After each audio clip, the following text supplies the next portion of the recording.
and tell us how our economy is behaving. When the American dollar as much as sneezes, the naira goes into a coma. Why?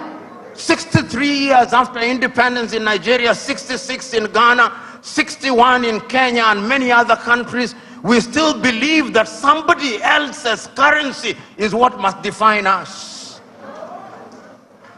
63 years after independence, we are still importing chicken as if our chicken forgot how to lay eggs.